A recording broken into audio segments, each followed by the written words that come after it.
نحمده ونصلي على رسوله الكريم أما بعد فأعوذ بالله من الشيطان الرجيم بسم الله الرحمن الرحيم ومن يرتد منكم عن دينه فيمت وهو كافر فأولئك حبطت أعمالهم في الدنيا والآخرة صدق الله العظيم. وقال النبي صلى الله عليه وسلم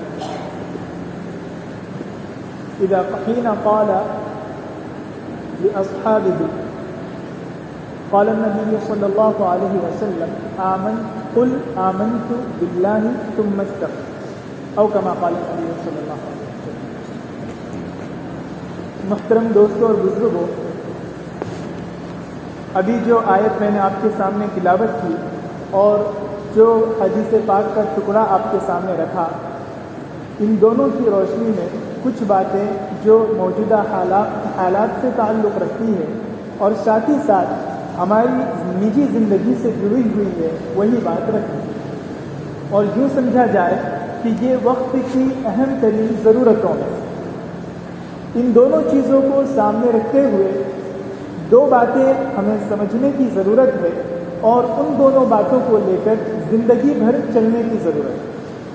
سب سے پہلی بات یہ ہے، قرآن کریم کی جو آیت تلاوت کی گئی اس کے اندر یہ ہے کہ اگر کوئی شخص ایمان سے ارتداد اختیار کرے گا، ایمان کی راہ سے ہٹ کر دین ابراہیمی کو چھوڑ کر دیگر ادیان باطلہ کی طرف یا دیگر دینوں کی طرف مائل ہوگا، یعنی اس کے اعتقاد میں، مذہب میں کسی قسم کی کوئی کمی یا کوتاہی پائی جائے گی اور وہ دوسرے مذہب میں چلا جائے گا، تو جو اس نے عبادتیں کی ہے، جو اس نے ریاضتیں کی ہے، جو مجاہدے صدقے خیرات جو بھی کام کیے ہیں، سارا کا سارا ضائع اور برباد ہو جائے. پہلی بات یہ. دوسری چیز یہ ہے جو حدیث پاک میں آپ صلی اللہ علیہ وسلم سے ایک صحابی نے پوچھا کہ یا رسول اللہ صلی اللہ علیہ وسلم آپ مجھے نصیحت کیجیے، لیکن ایک دم مختصر سی نصیحت، اور جس پر میں عمل کر کے اپنی زندگی میں بھی کامیاب ہو جاؤں اور آخرت کی کامیابی میں مل جاؤں. تو حضور اکرم صلی اللہ علیہ وسلم نے ان سے فرمایا قل آمنت باللہ ثم استقم، کہ تم کہو کہ میں نے ایمان لایا اور پھر اس پر قائم رہو. ہمارا معاملہ یہاں تک تو درست ہے کہ ایمان لاؤ، لیکن اس سے آگے کا جو معاملہ ہے ثم استقم، اس پر ثابت قدم رہو، اس پر جمے رہو، یہ اس معاملے میں ہم پیچھے ہو جائیں. کیونکہ ایمان کی جو نعمت ہے یہ ہمارے باپ دادا سے ہم تک چلی آ رہی ہے، موروثی ہے، یا یوں کہا جائے کہ ہمیں اس کے لیے کسی قسم کا مجاہدہ، کسی قسم کی تکلیف برداشت نہیں کرنی. اور قدر اصل ان لوگوں کی ہوتی ہے، ان لوگوں کو ہوتی ہے ان چیزوں کی جنہوں نے اس راستے میں مستقل تکلیفیں برداشت کی، مشقتیں جھیلی ہو. جس وقت حکومتیں ان کے مخالف میں ہو اور ایسے وقت میں انہوں نے ایمان قبول کیا، اس پر عمل پیرا ہوئے، چھپکے چھپکے علانیہ طور پر نہ صحیح بلکہ چھپکے چھپکے رہ کر انہوں نے اندرون خانہ تبلیغ کی اور اس کے بعد دوسروں تک ایمان کی دعوت کو پہنچایا اور خود اپنی زندگی میں اس کو عمل میں لایا، ان کو پریشانی. لیکن اللہ تبارک و تعالیٰ نے ہمیں کچھ حد تک حالات سازگار فراہم کیے جس کی وجہ سے یہ ایمان کی دولت ہمیں یوں ہی مل گئی. اب ضرورت اس بات کی ہے کہ ہم اس پر اتنی محنت کریں کہ آج جو باطل طاقتیں ہمارے پیچھے لگی ہوئی ہے کہ مسلمان اپنے ایمان سے کسی بھی طریقے سے ہٹ جائے، ایمان کے تقاضوں کو پورا نہ کرے، ایمان کے جو تقاضے ہیں اس سے ہٹ کر زندگی گزارے. جتنی باطل طاقتیں ہیں، خواہ وہ یہودی مشنری ہو یا عیسائی مشنری ہو یا کسی بھی قسم کے دوسری قسم کے لوگ ہو، وہ تمام کی تمام جو مسلمان ہیں ان کے پیچھے لگے ہوئے ہیں کہ وہ اپنے ایمان سے ہٹ جائے. کیوں؟ اس وجہ سے کہ مسلمانوں کے پاس ایک ایمان ایک ایسی قیمتی نعمت ہے جس سے وہ دنیا بھی صحیح طور پر گزار سکتا ہے اور آخرت میں بھی اسے کامیابی ہے. اور دوسری چیز، کسی بھی قوم کے پاس دستور حیات نہیں. دستور حیات کسے کہتے ہیں؟ ایک شیڈیول ہوتا ہے، ایک پورا یوں سمجھے کہ ہم جب کسی جگہ پر کام کرتے ہیں یا کہیں جاتے ہیں آفس میں تو ہماری پوری روٹین متعین ہوتی ہے. شیڈیول پورا نقشہ بنا ہوتا ہے، اتنے سے اتنے تک آپ کو یہ کرنا ہے، اتنے سے اتنے تک یہ کام کرنا ہے۔ اسی طریقے سے اللہ تبارک و تعالیٰ نے انسانی زندگی کا پورا شیڈیول، پورا نقشہ، انسان کے پیدائش سے لے کر موت تک کا پورا شیڈیول، پورا نقشہ قرآن کریم کی شکل میں دے دیا۔ یہ پورا قرآن کریم دستور حیات ہے، اس کے مطابق آپ زندگی گزارو تو کامیابی آپ کے قدم چومے گی اور آپ کامیاب ہو کر آئیں گے۔ لیکن اگر اس کی تعلیمات سے ذرہ برابر ہٹیں گے تو ایسی صورت میں آپ راہ راست پر نہیں چل سکیں۔ تو یہ جو ہمارے پاس دستور حیات ہے یہ کسی قوم کے پاس نہیں۔ کیوں؟ اس وجہ سے کہ اس دستور حیات کو اللہ تبارک و تعالیٰ نے حضرت محمد صلی اللہ علیہ وسلم پر اتارا اور اس کی حفاظت کی ذمہ داری خود اللہ تبارک و تعالیٰ نے۔ اِنَّا نَحْنُ نَزَّلْنَا الذِّكْرَ وَإِنَّا لَهُ لَحَافِظُونَ۔ قرآن کریم میں آیت ہے کہ ہم نے ہی اسے اتارا ہے اور ہم ہی اس کی حفاظت کرنے والے ہیں۔ اور جس چیز کی حفاظت کا ذمہ اللہ تبارک و تعالیٰ خود لے، کوئی دنیا کی طاقت اسے مٹا نہیں سکتی، اسے رد و بدل نہیں کر سکتی، اس میں ذرہ برابر تبدیلی نہیں کر سکتی۔ اس کے برخلاف دیگر مذاہب کے جو لوگ ہیں ان میں کتابیں آئی، 10 سال بعد کوئی اور چینجنگ، 10 سال بعد کوئی اور چینجنگ، 5 سال بعد کوئی اور چینجنگ، یعنی مذہبی جو رہنما ہے ان کے وہ بدلتے رہے، کتابیں بدلتی رہی، اس وجہ سے ان کے مذاہب میں وہ چیزیں محفوظ نہیں۔ حالانکہ یہ تو بات بالکل طے شدہ ہے کہ ان کے مذاہب باطل، لیکن پھر بھی ایک حساب سے اگر یوں مان لیا جائے کہ ایک دستور جو چلا آ رہا تھا پہلے سے وہ بعد میں باقی رہا ہو، یہ بھی ہمیں دکھائی نہیں دیتا۔ جب دکھائی نہیں دیتا تو نقل سے بھی اور عقل سے بھی، یعنی ہماری آنکھ سے، ہماری سمجھ سے، ہماری سوچ بوجھ سے بھی یہ بات ثابت ہوتی ہے کہ وہ بالکل غلط ہے، بالکل خلاف۔ اب ان تمام چیزوں کو سامنے رکھتے ہوئے ایک بات یہ سمجھیے کہ موجودہ دور ایسا دور ہے جس میں انسان اپنے ایمان کا سودا کر رہا ہے، معمولی سی چیزوں کے لیے ایمان کو بیچ رہا ہے اور اپنے ایمان پر وہ جمے نہیں رہ پا رہا۔ وجہ اس کی کیا ہے؟ مستقل طور پر باطل سازشیں تو لگی ہوئی ہے، یہ بات مسلم ہے، اور حالات ہر زمانے میں خراب رہے ہیں، یہ بات ہر ایک کو معلوم ہے اور ہر ایک مانتا ہے۔ عیسائی مشنری نے الگ الگ اعتبار سے کوشش کی کہ مسلمانوں کو کسی طریقے سے ان کے دین سے دور کیا جائے۔ پہلا حربہ کیا استعمال کیا؟ اپنی عورتوں کو بنا سوار کر کے اسے بھیجتے تھے کہ کسی طریقے سے وہ دوسروں کو اپنے چنگل میں پھنسائے اور وہ اپنے ادیان کی طرف انہیں مائل کرے۔ اسی طریقے سے دوسرا ایک اور سسٹم اٹھا ان کا، وہ کیا تھا؟ وہ یہ تھا کہ خدمت خلق کر کے کسی طرح ان کے ایمان کا سودا کیا جائے۔ خدمت خلق یعنی لوگوں کی جو غریب مزدور قسم کے لوگ ہیں، جو اپنے کھانے پینے کے جن کی پریشانی آفت پر آ پڑی ہے، ان کو کسی طریقے سے دولت کی لالچ دی جائے اور ان کو اپنے مذہب میں داخل کیا جائے۔ یہ بھی سازشیں چلی، لیکن ان تمام سازشوں کے باوجود اللہ تبارک و تعالیٰ نے ہمیں اور آپ کو ایمان والا بنایا اور ہمارے ایمان کو اب تک سلامت رکھا۔ یہ اور بات ہے کہ اس ایمان میں کبھی کبھی کچھ نہ کچھ ہمارے ایمان کے اندر ہمارے جو اعمال ہیں ان اعمال میں کمی آتے رہتے ہیں، اور کبھی کبھی یوں ہوتا ہے کہ ہمارے عقائد بھی ڈگمگانے لگتے ہیں۔ لہذا ایسے عقائد کو بچانے کی ضرورت ہے، ایسے عقائد کی تعلیمات کو سیکھنے کی ضرورت ہے۔ آج جو موجودہ دور میں ارتداد کے بہت سارے عورتیں، بہت سارے مرد شکار ہو رہے ہیں، غیر مسلموں سے شادی بیاہ وغیرہ کا رواج ہو رہا ہے، اسی طریقے سے جو غیر مسلموں کے تہوار ہیں ان تہوار میں ہم پورے طور پر شرکت کریں، جبکہ اسلام نے ظاہری رواداری کا تو حکم دیا ہے، لیکن ان چیزوں میں شرکت کا جس کا تعلق عقائد سے ہو اس کو بالکل بھی برداشت نہیں کرتا۔ ایمان جو نام ہے وہ ظاہری طور پر اقرار یعنی اقرار باللسان اور تصدیق بالقلب کا، یعنی دل سے تصدیق کرنے، دل سے ماننے اور زبان سے اقرار کرنے کا نام۔ تو یہ دو جو چیزیں ہیں، دو جو بنیادیں ہیں، یہ ظاہری طور پر تو ہو رہا ہے، لیکن یہ جن چیزوں کو ہم نے دل سے مانا ہے اس میں کمی آ رہی ہے، اس میں نقص آ رہا ہے۔ اس وجہ سے ان تمام چیزوں سے بچنے کی ضرورت ہے جسے ارتداد کا نام دیا جاتا ہے۔ ہم نے جو ابھی تک آپ کے سامنے بات کی، اسے ارتداد کا نام دیا جاتا ہے کہ جو اپنے مذہب میں رہے اور پھر اس کے بعد کوئی ایسا عمل کرے جو اس سے الگ ہو جائے. ہمیں ظاہری طور پر کوئی چیز، اس کا ری ایکشن، اس کا سائیڈ ایفیکٹ، کوئی اثر دکھائی نہیں دے گا، لیکن جو اندرون خانہ ہے، دل کی دنیا ہے، اس میں اثر ہوگا. اور اس دھیرے دھیرے ایسا ہوگا کہ ایمان ہم اپنے پاس محفوظ نہیں رکھ سکیں گے. یعنی مرتے وقت تک ہمارے زبان پر کلمہ اور ہمارے دل میں ایمان باقی نہیں رہے گا. کسی نہ کسی ذریعے سے اللہ تبارک و تعالیٰ یہ نعمت ہم سے چھین لیں گے، اس کا یہ نقصان ہوگا.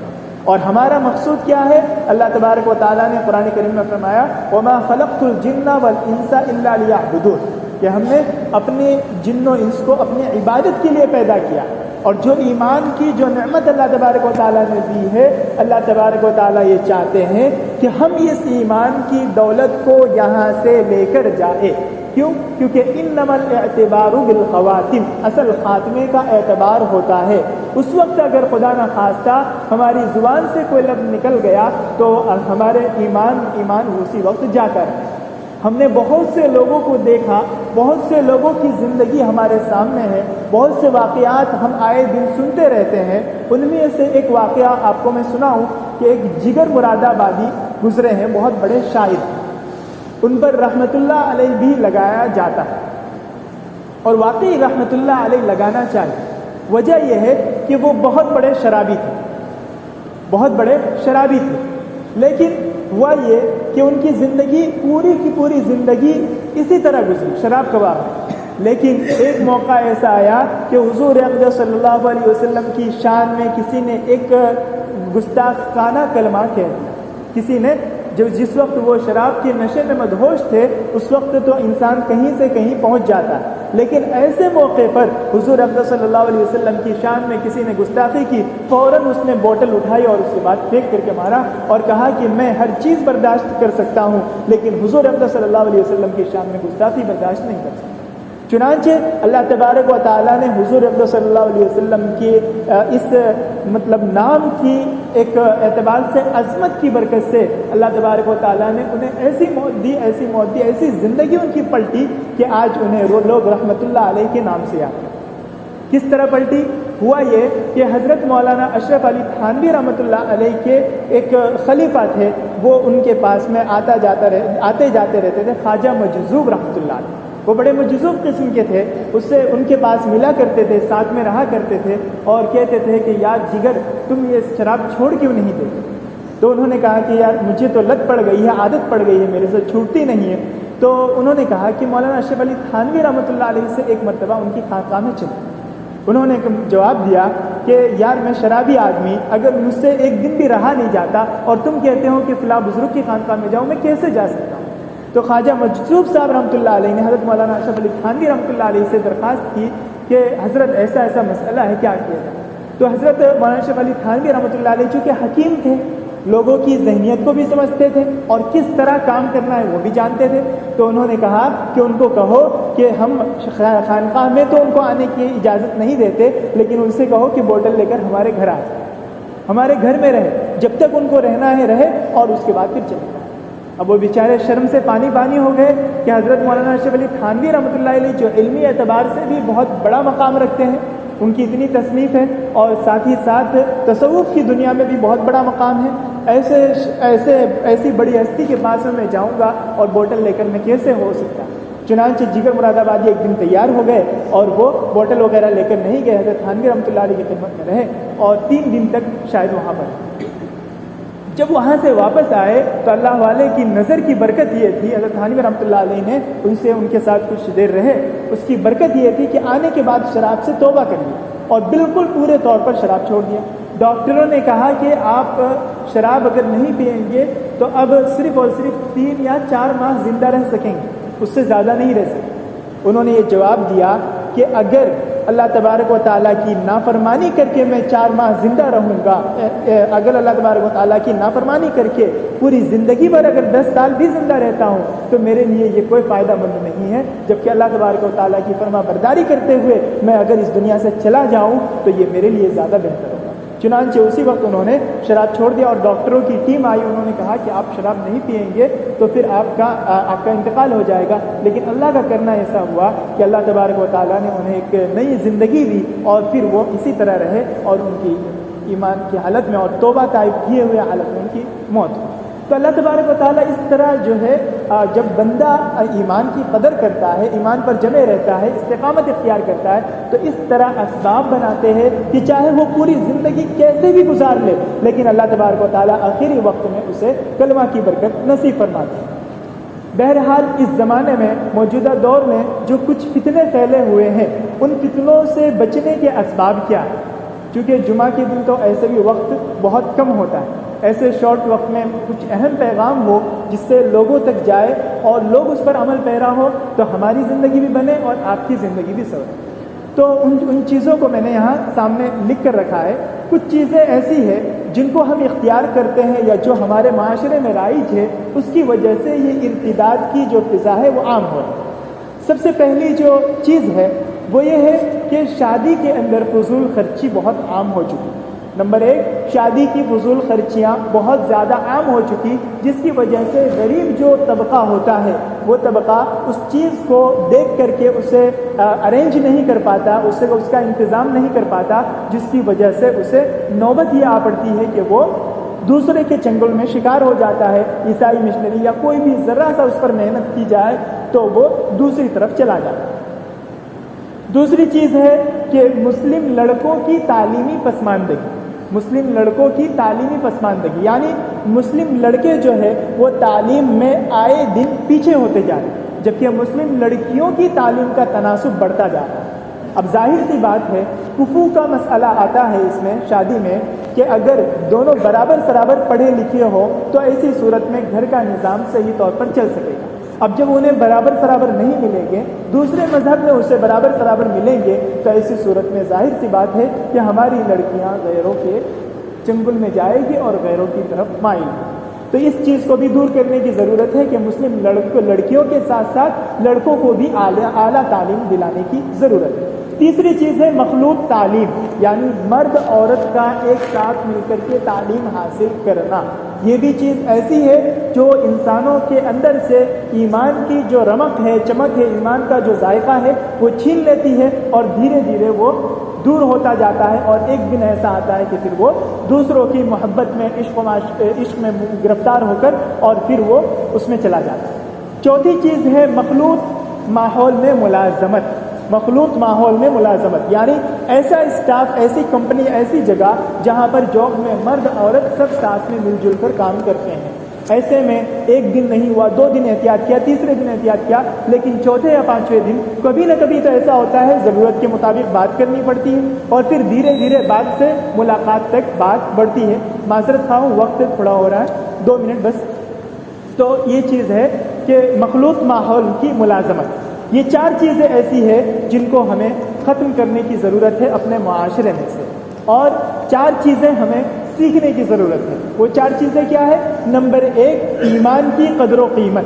نمبر 1، ایمان کی قدر و قیمت۔ ایمان ہے ہمارے اندر تو ہماری دنیا میں بھی قیمت ہے، وقات ہے، عزت ہے، اور اگر ایمان نہیں ہے تو یہ جسم جو ہے یہ اس کی دنیا میں بھی عزت نہیں اور دنیا میں عزت نہیں۔ آپ دیکھتے ہی ہوں گے کہ غیر کیا کرتے ہیں، اپنے ہی آدمی کو، مردے کو جلاتے ہیں اور اس کے بعد پھینک دیتے ہیں، جلا کر کے راکھ اڑا دیتے ہیں، اور ہمارے ہاں اس کا بھی احترام ہے۔ اور اسی طریقے سے یعنی ظاہری طور پر جو چیزیں سمجھنے کی آتی ہے وہ عقلی اعتبار سے وہ یہ کہ انسان کی دنیا میں بھی عزت اور آخرت میں بھی عزت ہے۔ تو ایمان کی قدر و قیمت سیکھنے کی ضرورت ہے، اور اس میں عقائد سب سے زیادہ مضبوط ہے۔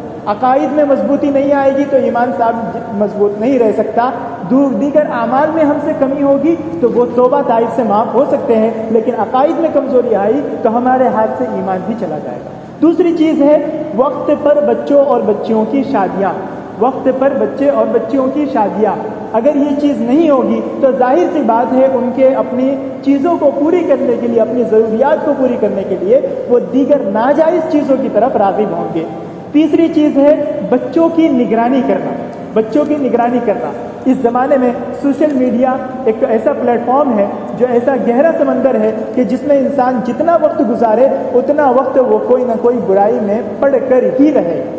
بہت کم ایسا ہوتا ہے کہ وہ اس سمندر سے کچھ نہ کچھ اچھائی حاصل کرے اور برائی سے بچ کر رہ سکے، کیونکہ سجیشن ویڈیوز میں اور سجیسٹ کی ہوئی جو چیزیں آتی ہے گوگل سرچ میں یا یوٹیوب سرچ میں، یہ جو سرچ انجن ہے پوری دنیا کا، ان دونوں میں وہ ایسی چیزیں ہی آتی ہے جو انسان جس کو پسند کرتا ہے یا ناپسند کرتا ہے، پھر ایک مرتبہ دیکھ لے تو اس کی نیچے چیزیں آتی رہتی ہیں۔ تو بہرحال ہمیں اپنے بچوں اور بچیوں کے ایمان کو بچانے کی بھی ضرورت ہے اور اس کی فکر کرنے کی ضرورت ہے، اور اس کا آغاز ہوگا دینی تعلیم سے۔ دینی تعلیم کو مضبوط کریں، اس سے اس کا آغاز ہوگا اور اس کا اختتام ہوگا ایمان پر خاتمے۔